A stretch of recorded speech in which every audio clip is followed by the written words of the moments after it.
नमस्कार दोस्तों, मैं अभिषेक चित्रांशी। स्वागत है आप सभी का मेधावी पे। दोस्तों, आजकल जो है कि संसद में बहुत सारे बिल पारित हो रहे हैं, जो कि संसद का शीत सत्र चल रहा है। और इसमें सबसे जो बड़ी और हंगामे का विषय रहा वो रहा मनरेगा बिल।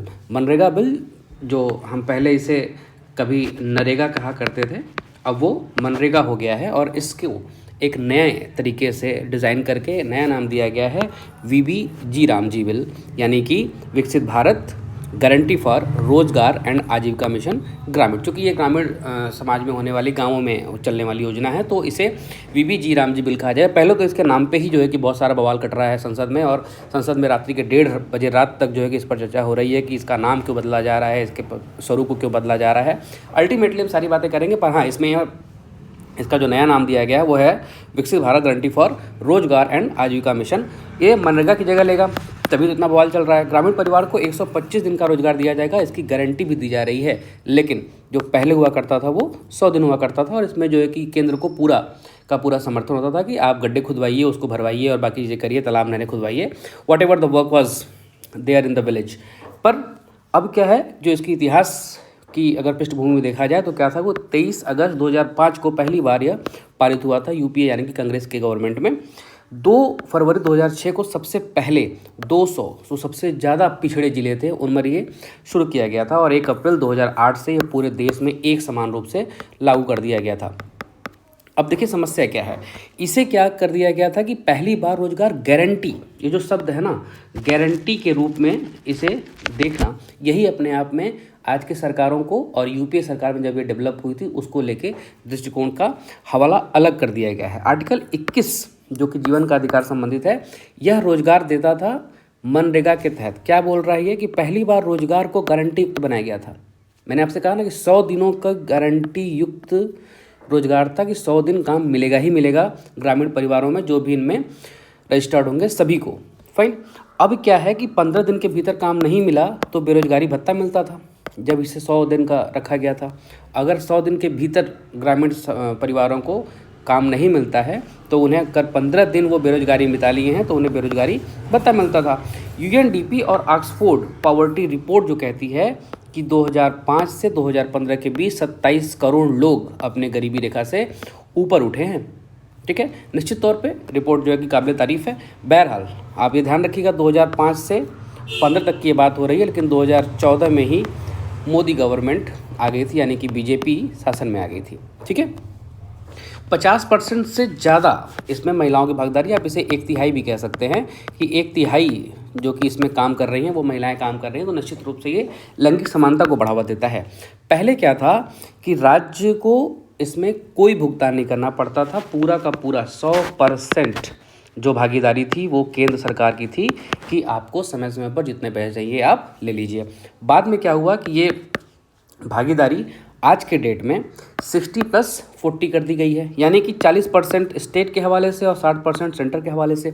सबसे बड़ी जो जिम्मेदारी का काम है, राज्यों के ऊपर जो बोझ पड़ रहा है वो यही है कि अगर आप 40% हिस्से हमसे लेंगे और केंद्र सरकार जब चुनाव लड़ने जाएगी तो उसमें ये भूमिका अदा करेगी कि क्रेडिट सारा उनका चला जाएगा और 40% हिस्सेदारी भी हमारी जा रही है, यानी कि हम 40% हिस्सेदारी देने के बाद भी अपने चुनावों में इसका लाभ नहीं ले पाएंगे, क्योंकि ये योजना केंद्र सरकार की योजना है। और केंद्र सरकार की योजना अगर होती तो इसे 100% जैसे कि पहले था, तब आप चाहे जैसे इसका प्रचार प्रसार करते, हमें कोई समस्या नहीं थी। पर आज के डेट में आप मुझसे 100 में से 40 रुपये आप मुझसे ले रहे हैं, तो निश्चित तौर पर ये हमारे लिए किसी खास काम नहीं करेगी। इसका मतलब है कि आप सिर्फ क्रेडिट ले रहे हैं, बस उसका पे हम कर रहे हैं, यानी कि क्रेडिट हमारा, खर्चा तुम्हारा। इसी बात को लेके जो है कि संसद में नारेबाजी चल रही थी।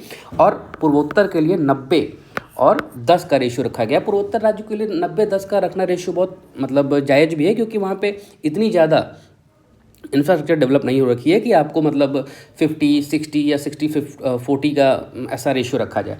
तो 10% राज्य नॉर्थ राज्यों के लिए, 10% हिस्सा जो है कि नॉर्थ स्टेट राज्यों के लिए और 90% हिस्सा केंद्र सरकार। पूर्वोत्तर राज्य 10% अपना हिस्सा देंगे। और भुगतान का जो प्रणाली थी पहले क्या थी कि वो मास में, यानी कि मासिक 15 यानी कि 2 बार मंथ में 15 दिन का काम होने के बाद आपको पैसा मिलता था।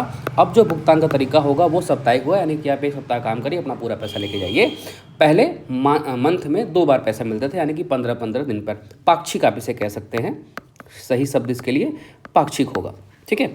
और खेती के पीक मौसम में जो मूल कंट्रोवर्सी है इस बिल को लेकर वो क्या है कि खेती के पीक मौसम में जो पीक सीजन है खेती का, उस दौरान 60 दिनों का काम रोका जा सकता है। इट इज़ बिकॉज कि उस समय किसान अपने खेत में काम करें, न कि जाके किसी और की मजदूरी करें। तो निश्चित तौर पे जो केंद्र सरकार का हवाला है वो यही कहता है कि हम इसलिए इसमें छुट्टी दे रहे हैं या कर सकते हैं। अभी किया नहीं, ये सिर्फ किया जा सकता है। It may be possible that 60 days work will be stopped in the peak season of crops. लेकिन आज के डेट में इसी चीज़ को लेके बहुत ज़्यादा हंगामा हो रहा है। समस्या क्या है कि पहले जो है सिर्फ ग्रामीण प्रशासन में क्या होता था कि लोग गड्ढा खुदवाते थे और उसको जो है कि भरवा देते थे, इसी को जो है कि मनरेगा काम लगाया था। पर आज के डेट में जो नया वी राम जी जो बिल आया है उसमें मुख्य रूप से 4 बिंदुओं पर बल दिया गया है। पहला है जल सुरक्षा, दूसरा है ग्रामीण इंफ्रास्ट्रक्चर कैसे डेवलप किया जाए, और तीसरा है आजीविका को कैसे बढ़ाया जाए, और चौथा है आपदा प्रबंधन। कुल कहने का मतलब ये है कि आप सिर्फ गड्ढा मत खुदवाओ यार। अब जो है कि नहरें बना रहे हो तो प्रॉपर बनाओ, स्ट्रॉन्ग संरचना स्थापित करो। सिर्फ गड्ढे खुदवाने और उसको भरवाने का काम मनरेगा का काम नहीं होना चाहिए। एक निश्चित और स्ट्रॉन्ग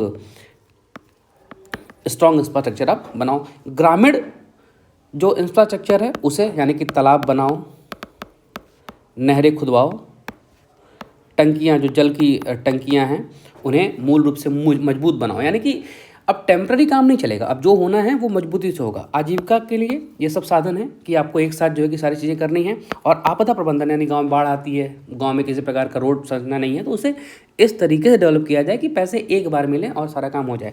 इसमें एक व्यवस्था और भी करी गई है क्या कि पहले जो है कि जितना काम होता था उसके लिए जितना पैसा मांगा जाता था सरकार उतने आपूर्ति पैसों का कर दिया करती थी।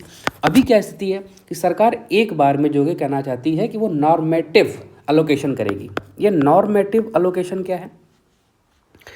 नॉर्मेटिव अलोकेशन का मतलब ये है कि सरकार साल के शुरुआत में ही यह बात तय कर देगी कि आपको किस राज्यों को कितना पैसा मिलना है, उसी में से आपको जो है कि अपना खर्च करना है, बाद में आपको पैसे मांगे जाने पर नहीं मिलेगा।